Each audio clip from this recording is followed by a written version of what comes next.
This bridge links the two parts of the town of Enniscorthy, and on the far side of the river there's the 12th century Norman castle, and above it the spire of the Catholic cathedral.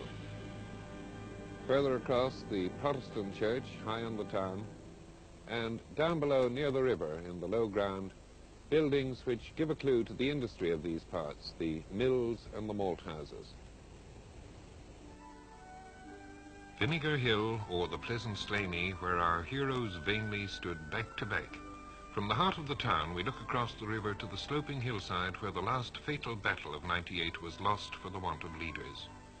Norman stronghold and rebel camp face each other, both symbols of past greatness. The visitor's first impression is of a thriving prosperity. The town has charm and character, and the people obviously take pride in its appearance.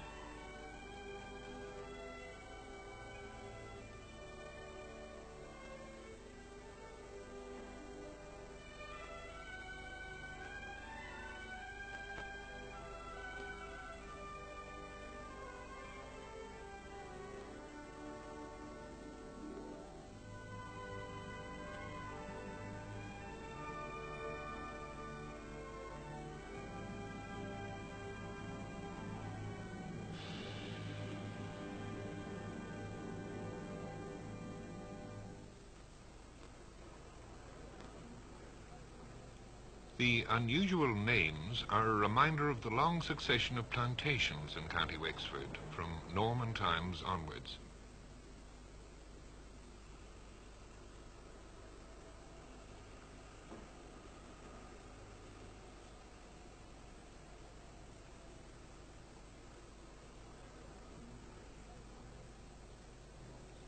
A man whose family has been here for 5 generations is Andy Doyle. He has a wide range of business interests, including a dance hall and a cinema. Well, you're a man who believes in getting things done. Is there much scope for private enterprise in this town? Well, personally, I think there's quite an amount of scope in the town. We're open for new industries. Everyone says this. And I feel that if we go off the beaten track, due now to the new ferry service from England via Rosslare, there's quite a lot of cars during the tourist season going through, that if we put in a modern deluxe caravan size with proper facilities, I think it will be a big advantage to the town of Enniscorthy. But that's the very thing now. People come up with ideas like this, but I've heard it said that while the people of Enniscorthy are willing to go ahead, are good workers and so on, that people who will get these things started are missing. Well, you have a point there.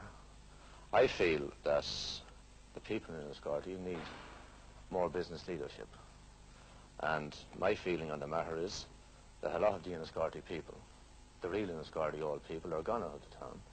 And over the last 20 years, the town is now made up of a lot of new business people who I believe have not really got the interest of the town at heart.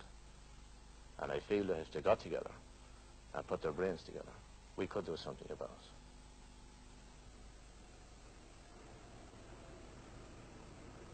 Another enterprising young man is John Foley. What's this you're at, John? It's doweling. I'm doweling the frames of some sink units together. Is this the kind of thing you make? Oh yes, mostly sink units.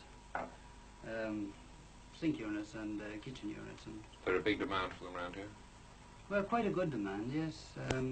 A lot of people get stuff made to order, you see, and they can't buy it at they're usually a regular size in the shops, you know, and when they want something Out of the ordinary? Out of the ordinary, they come along to me and I make it for them. Well, you're an independent man. You have your little factory here right beside your house. Well, it is comfortable, all right. It's I branched out, gave up working for other people and decided to work for myself about 18 months ago, so I just come out here.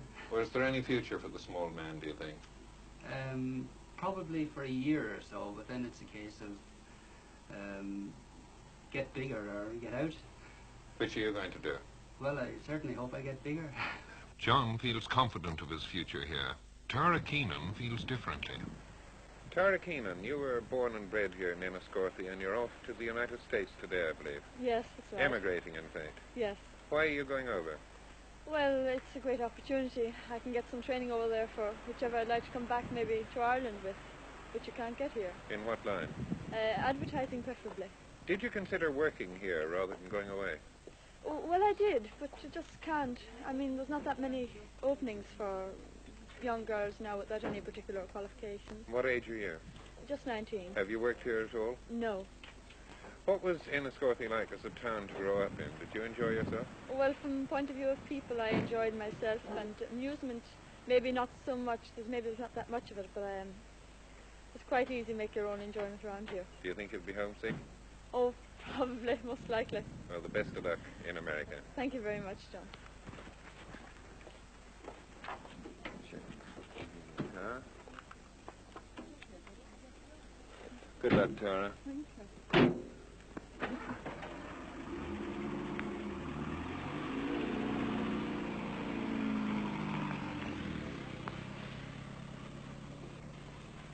Only one factory has opened in the town in recent years. It was started by Frank Forbes. You've been connected with industry in Enniscorthy all your working life. It strikes me that industry is a bit static here. Yes, I think that is quite true. The industries that are here are doing very well, but mostly dependent on agricultural produce, which they process, such as wheat into flour, barley, malting, and that kind of thing. Well, there's need to add to this now. There certainly is, yes. You've done something about this in this new factory of yours. Well, I've tried to do something. We have, the idea of this originally started when my wife and I were on holiday on a cruise at the Canary Islands. We met the owner of a large English factory which produced prefabricated buildings of different types. And discussing this with him, we're interested in the idea of starting a similar type of concern here. What's the labor pool like here? Quite good. There is unemployment, in other words. There's unemployment, and the type of men that we want doing carpentry and concrete work are certainly there. How many do you employ here now? We employ about 25, but we hope to build this up to about 200 gradually as we get going. Do you know of any other plans for industry for the town? Yes, there is a textile industry which is getting on the way also. So there is some hope for the future? There certainly is, yes.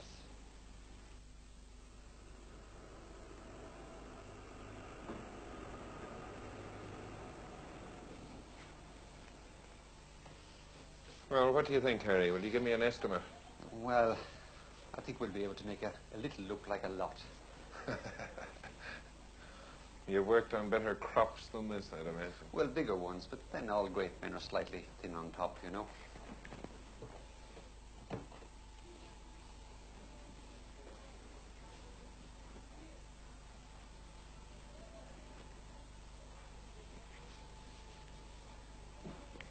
Have you seen much change in the trade, in the hairdressing trade in the town in the last few years? Oh, yes, the whole trade is actually revolutionized. In what way?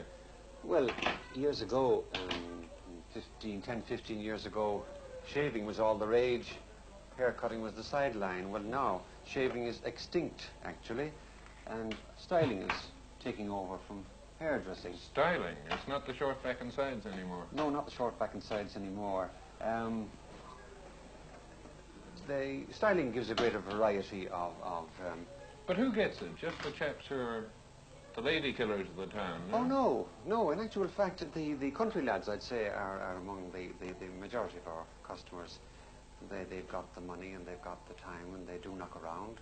And they are very hair conscious now. Does this reflect a social change, would you say? Oh, very much so, yes, because the difference between the towns lad and the country lad years ago was very, very marked insofar as the country lad was the backward one. Well, now with the advent of Macron Ferrum and Macron Two and all these... They're catching up. They're passing us out in actual fact, yes. If the towns lads are not careful, the country boys will pass them out. What about social life in this town? You're a young man. Do you enjoy the life here? Oh, yes. I mean, if one gets into the social life of the town, I mean, if one is in a particular thing, for instance, in drama, which is my interest, well, I would say that one would need 9 nights and 12 days in the week. Plenty to keep you occupied. Plenty to keep you occupied if you why want then, to. Why then are the young people running out of Enniscorthy? Well, it's lack of employment. I mean, most of them don't want to go, but there's just no job for them, and they've got to go. It's not that the country town is too quiet for them. Oh, it's not that the country town is too quiet. No, no.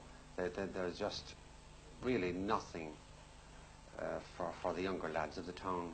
I mean, that's proved. Church on Sunday, the age group 18 to 25 is missing, you might say.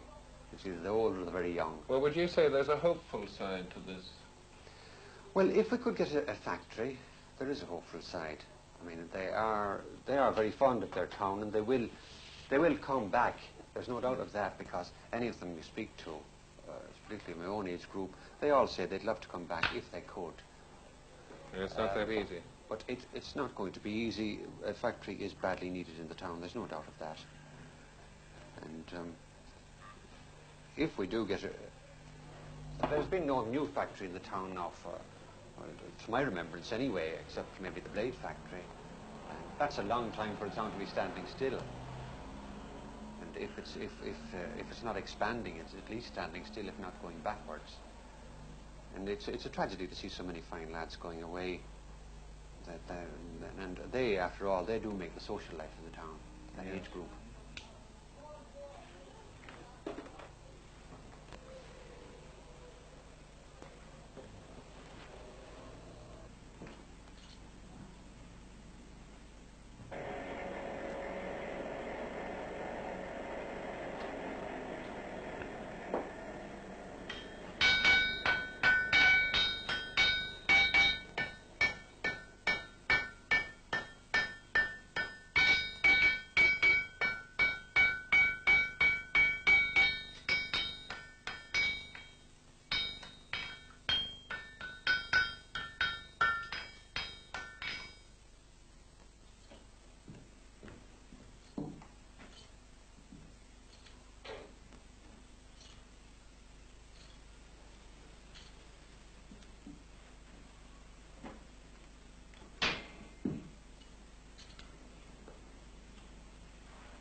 Would you put many shoes on these times?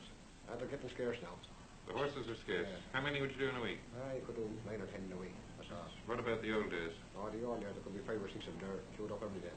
Was there any future in this for you? There is. There'll be wrought iron work and electric welding and things like that. Of course, there'll always be a few horses. Oh, Hunters. Need a bit.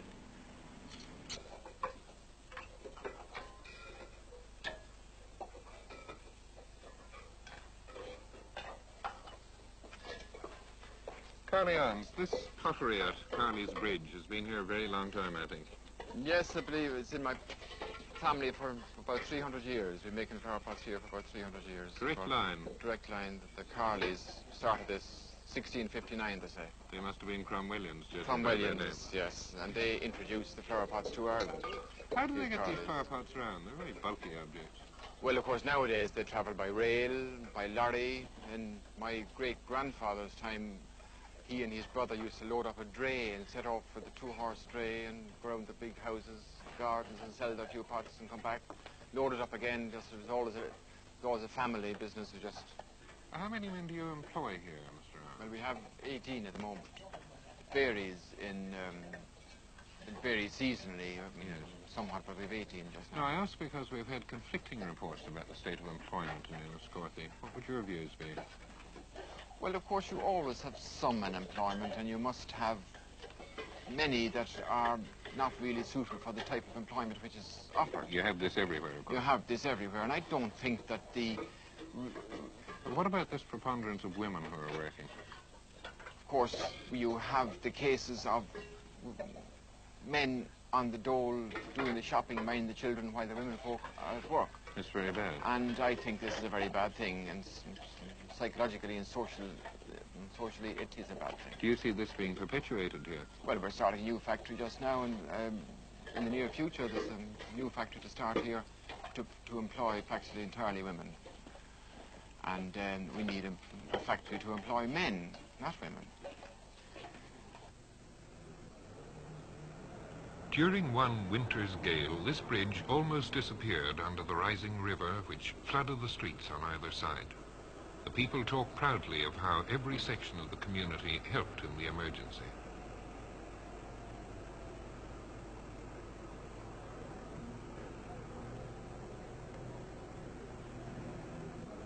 Father Scallon was chairman of the relief meeting. In 1965, we had, in November, we had a very serious flood here, which demonstrated the wonderful Christian unity of the people. In what way? In the way that they contributed money for this, to help these people in need. They gave a contribution of over £2,500 in that time. This was private individuals? Private individuals from everybody, the business people and the private individuals of the town. And they provided meals and new flooring and so forth. So in fact the disaster brought the town together, really? Brought a great blessing to the town, right?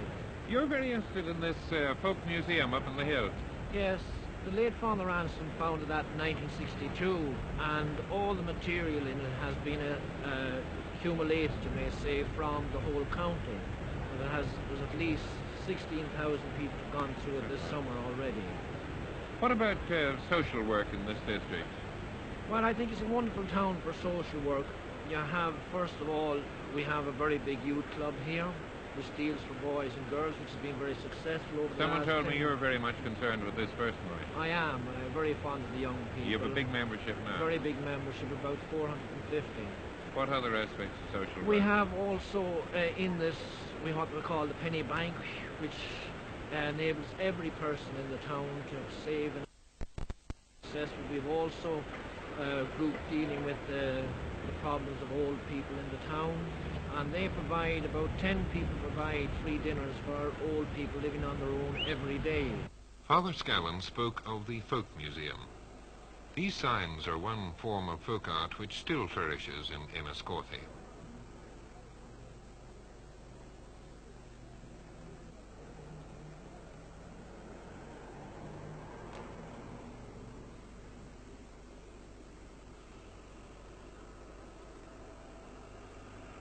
And looking for the man with the artistic touch, we found Colum Breen, master of many trades.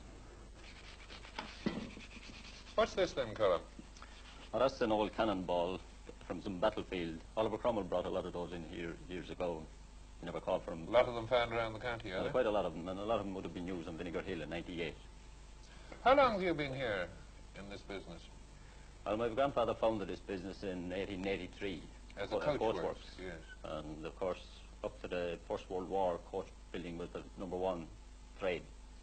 But after that, the horse began to die off, and it moved over then into the general woodwork and ironwork and painting and decorating. So you do many trades here? We do. We cater for almost everything in wood. Well, who's the boss here, are you? No, my father is the boss here. He runs the place now. But I handle the painting and decorating end. Tell us about what goes on in the workshops here. Well, we cater for all types of woodwork, joinery, and shop fitting, and ironwork, wrought ironwork. We have the bandsaws, planer and thicknesser, and circular saws. We do quite a lot of work on the town, shop fronts, and Sammy Welch and I, we cater for the sign writing in the town.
Johann Sebastian, a great favourite, I suppose. Oh, yes, indeed. Do you have much cultural activity here? We have a branch of, we've many societies. We've a branch of Pax Romana. It's the graduate society. That's right, yes. And attached to that there's a study circle, which runs all through the winter. What else? We have Recorded Music Society, French Circle. Well, do people take an interest in these? Do you have enough members? Well, not really in the language classes, but Pax Romana is a very big society here. We have well over 100 members. And what do you lack more than anything else? Well, I'd like to see some of the societies we had before back. We had a film society, which was very good, and we had a county orchestra. Well, of course, you have a band here in the town, don't you? Oh, we have a band, all right, yes. This is what, the confraternity? Confraternity band.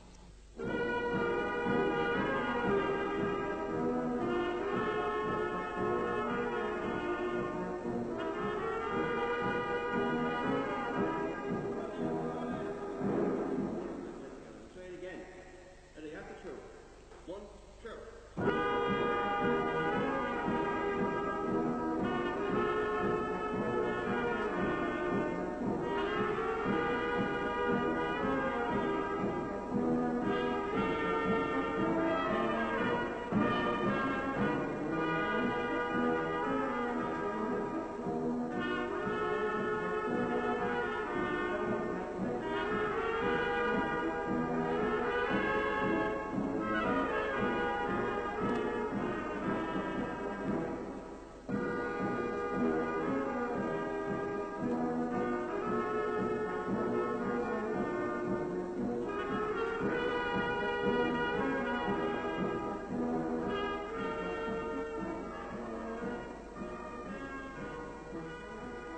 Across the river, at the foot of Vinegar Hill, the old district of Temple Shannon, named after the 6th century St. Senan.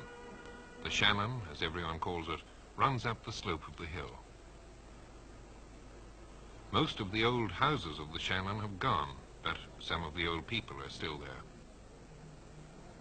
Mrs. Walker is almost 92.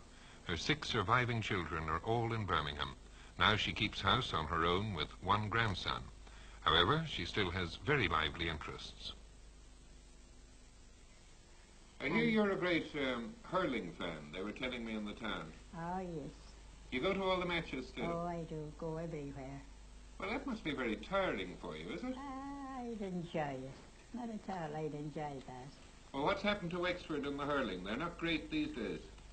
They'll come again, I suppose, will they? Me, Father Ransom and Father Cummins has told me they'll come again. Now, the will Father says, but I won't be here. Oh, you'll be here for I don't know how long. That tells me all this thing. Yeah.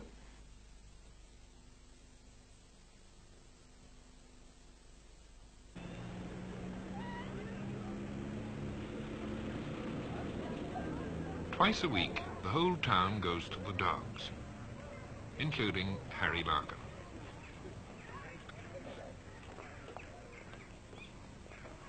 Hi there, Harry. Hello, John. Yeah, good-looking dogs you have. Oh, yes. These are young ones. All very young. Well, 2 race dogs. The rest are all just beginners. Well, this is a great industry in these parts. Very big industry. Most people around here keep a couple of dogs, and it's a very big industry with the farmers. Nearly every farm around, I mean, they're all bred for sale. Not for racing. Oh, yes. Well, they started. We have a very good local track here, like, and they're all more or less started here for export. You know, I mean, they have to prove themselves first. You're a shopkeeper and publican here, Harry. I'm surprised there's no supermarket in this town. Well, it's 100% agricultural town still, like, I mean, I think supermarkets go better in, much better in industrial towns. Like, this is a real farmer's town still. You don't think... In that phrase, Harry Larkin sums up Enniscorthy, a solid country town, a farmer's town. Our last question, as a town, has Enniscorthy merely an interesting past, or is there a future too? Well, I'm afraid to say the town is dying. In the last 20 years, the town has been on the downward trend all the time, due to the lack of cooperation with the townspeople in promoting new ideas. Well, I haven't worked in any other town, but it's quite good. I get plenty to do here, so I have no complaints. I don't know. It was a very good town some years ago. What's wrong with it now? Everything was so, and everything was nice and cheap, and the people wasn't this poor, like, they weren't this poor-hearted, like. Well, I'd say it's improving, but the fault really with this town is the people are inclined to sit back as spectators, more or less, and watch the world go by. And if they had, like in 1798, if they had leaders, an industrial leader to spur them on and get them in on the industrial field, I'd say this could be one of the best towns in Ireland.